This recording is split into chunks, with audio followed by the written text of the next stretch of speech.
அதிமுகவுடைய மைனஸ் அப்படிங்கிறது யாருக்கு பிளஸ், யார் இந்த மைனஸை விரும்புறாங்க சார்? 2024 தேர்தல் மட்டுமல்ல, 26, 29 எந்த தேர்தலிலும் பாஜகவோடு கூட்டணியை அமைக்க மாட்டோம் என்று உறுதியோடு தெரிவித்த எடப்பாடி பழனிசாமி திரு டிடிவி தினகரன், ஓபிஎஸ் இவர்களெல்லாம் விஜய் பக்கம் போகிறதுக்கான வாய்ப்பும் இருக்கா? இல்லை, திரு டிடிவி தினகரன் தொடக்க முதலே அவருடைய அரசியல் வருகையை வரவேற்று எடப்பாடிக்கு பாடம் புகட்ட வேண்டும் என்றால் விஜய் கூட பயணிக்கலாம் அப்படிங்கிற மாதிரி. ஆரம்பத்திலிருந்து திரு விஜய் அவர்கள் சொன்னது டிஎம்கேக்கும் டிவிகேக்கும் தான் தேர்தல் அப்படின்னு சொன்னார். இது எல்லாம் திட்டமிட்டு திரு விஜய் அவர்கள் இப்பெல்லாம் நடக்க போகுதுன்னு தெரிஞ்சுதான் அன்னைக்கு பேசினாரா? இந்த அவருடைய பொதுச் செயலாளர் புஷி ஆனந்த் டெல்லியோட தொடர்பில் இருந்தாருன்னு.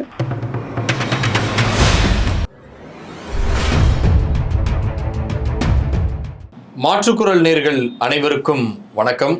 இன்று நம்முடைய சிறப்பு விருந்தினராக மூத்த பத்திரிகையாளர் திரு துரை கருணா அவர்கள். வணக்கம் சார். வணக்கம் சகோதரா. எம்ஜிஆர் அவர்கள் கட்சி ஆரம்பிக்கும் போதும் சரி, அம்மையார் ஜெயலலிதா அவர்கள் தலைமையில் அதிமுக இயங்கும் போதும் சரி, டெல்லி சென்னையை நோக்கி வரும்.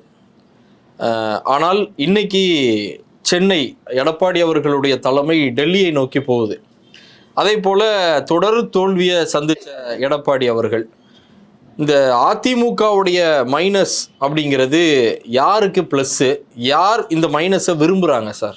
அதாவது அனைத்து அண்ணா திராவிட முன்னேற்ற கழகம் ஒன்றுபட்ட கட்சியாக இருக்கிற போது வலிமை மிக்க கட்சியாக இருந்தது. தமிழகத்தினுடைய ஆகப்பெரிய அரசியல் கட்சியாக இருந்தது. புரட்சி எம்ஜிஆர் காலத்திலும் சரி, செல்வி ஜெயலலிதா காலத்திலும். நீங்கள் குறிப்பிட்டது மாதிரி அப்போ எல்லாம் எந்த டெல்லி தலைமையாக இருந்தாலும், பாஜகவாக இருந்தாலும், காங்கிரஸ் கட்சியாக இருந்தாலும், இங்கே இருக்கிற சிறிய கட்சிகள்னாலும் இங்கே தலைமை கழகம் அண்ணா திராவிட முன்னேற்ற கழக தலைமை கழகம் இன்றைய புரட்சி எம்ஜிஆர் மாளிகையை நோக்கி தான் வருவாங்க. ஆமாம்.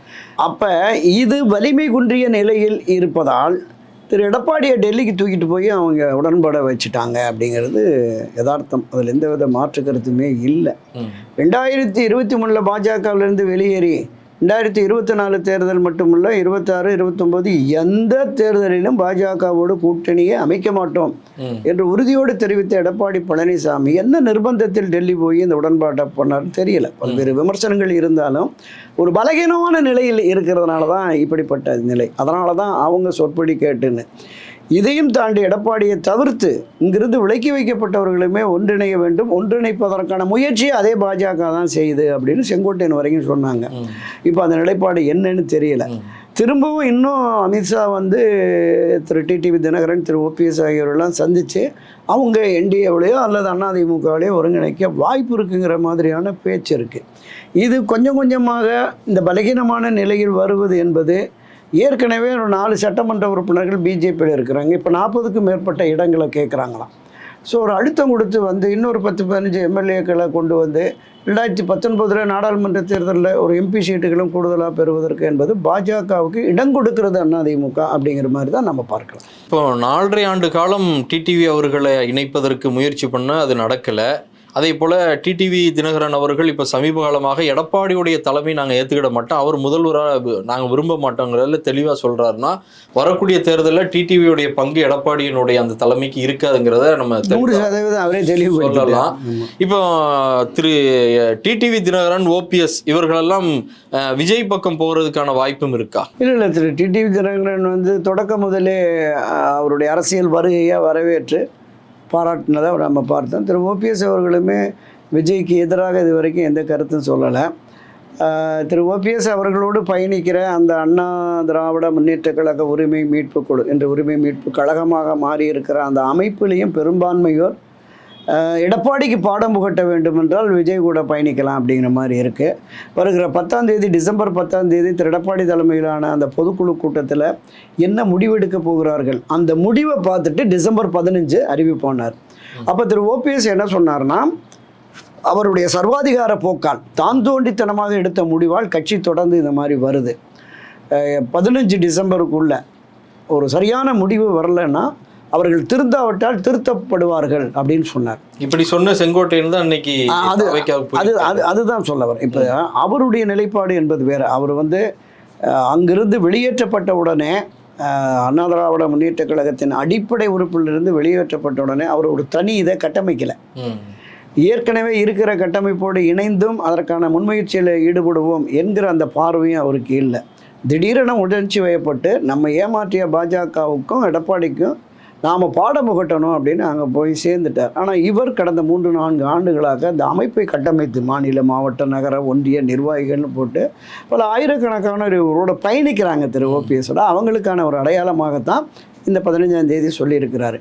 என்ன முடிவை எடுக்க போகிறாருங்கிறதா நமக்கு பெரிய கேள்வியாக இருக்கிறது. டிசம்பர் 15 வரைக்கும் காத்திருப்போம். ஒருவேளை இந்த தவேகாவில் போய் நம்ம யார்கிட்ட பேசுகிறது என்ன அப்படிங்கிற ஒரு தயக்கம் இருந்தது. இப்போ அந்த தயக்கம் நீங்கிடுச்சு. ஏன்னா அங்கே அந்த நிர்வாகங்களுடைய தலைமை ஒருங்கிணைப்பாளராக திரு செங்கோட்டையன் இருப்பதால் அவரோட சந்தித்து பேசுகிறதுக்கு எதுவும் இல்லை. 1-to-1 அவரையும் விஜயும் உட்கார வச்சு பேசிட்டாங்கன்னா அப்படி கூட்டணி அமைப்பதற்கும் கூடுதல் வாய்ப்பு இருக்கிறது.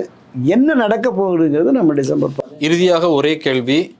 ஆரம்பத்திலிருந்து திரு விஜய் அவர்கள் சொன்னது டிஎம்கேக்கும் டிவிகேக்கும் தான் இது தேர்தல் அப்படின்னு சொன்னார். இன்னைக்கு களம் அதை நோக்கி மாறிக்கிட்டு இருக்கு.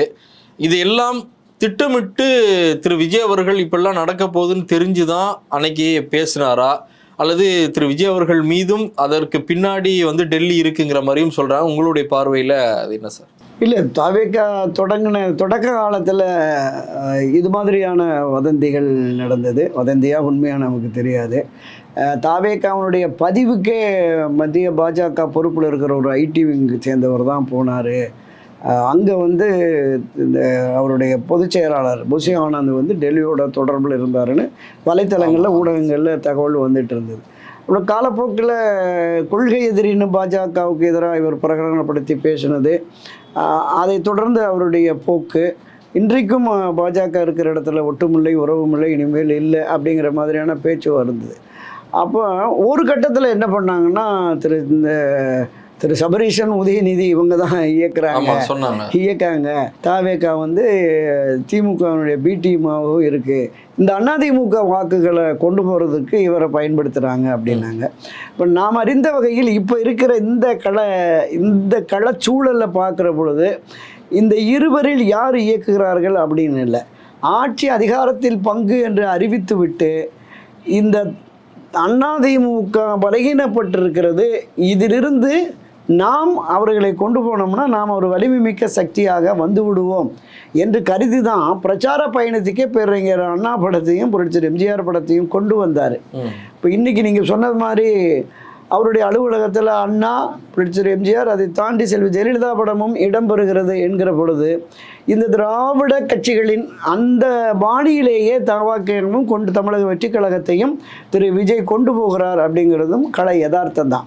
யார் பின்னணியில் யார் இவரை இயக்குகிறார்கள் அப்படிங்கிற விஷயத்தை இன்னும் நமக்கு வெளிப்படையாக இவர்களுடைய அணுகுமுறைகளை வச்சு செயல்பாடுகளை வைத்து அறிந்து கொள்ள முடியவில்லை. ஜனவரியில் அவங்க யாரோட என்னென்ன அந்த கூட்டணி கட்டமைப்பு வருகிற பொழுது தான் யாருக்கு இது சாதக பாதகத்தை உருவாக்குகிறது என்பதை பொறுத்து தவேகா நிலைப்பாட்டை நம்ம தெரிஞ்சுக்கலாம். பெரும்பாலும் தமிழ்நாட்டில் இருக்கக்கூடிய வாக்காளர்களுடைய மனநிலை மாநில கட்சிகள் தான் நம்மளை ஆளணும் அப்படின்னு சொல்லி நினைப்பாங்க. இன்னைக்கு அதிமுக பலகீனமாக இருக்குது, அதே போல் ஒரு பிஜேபியோட கூட்டணியில் இருக்கும்போது இன்னைக்கு திமுக ஒரு மாநில கட்சி, டிவிகே ஒரு மாநில கட்சி. இதில் நீங்கள் விரும்பக்கூடிய கட்சியாக நம்ம எதை சார் எடுத்துக்கலாம்? இல்லை, இப்போ நான் விரும்புறதில்லை, மக்கள் விரும்புகிற கட்சி தான் வரணும். நான் தொடக்கத்தில் சொன்னது மாதிரி தவேகா இந்த முறை ஆட்சி அதிகாரத்திற்கு வர முடியாது. ஆட்சி அதிகாரத்துக்கு வருவதற்கான வாய்ப்பு இருக்கிற பிரதான எதிர்க்கட்சியும் பலகீனமாக இருக்கிறது. அப்போ பிரதான எதிர்க்கட்சி தன்னை வலிமைப்படுத்தி ஒரு வலுவான கூட்டணியை கட்டமைத்தால் போராட்டத்தை கடுமையாக கொண்டு வரலாம். எதிராளி திமுகவோட கடுமையான போராட்டத்தை கொண்டு வரலாம். ஆனால் அதற்கு உரிய இன்னும் அந்த வலிமை என்பது இல்லை என்பது நிதர்சனம்.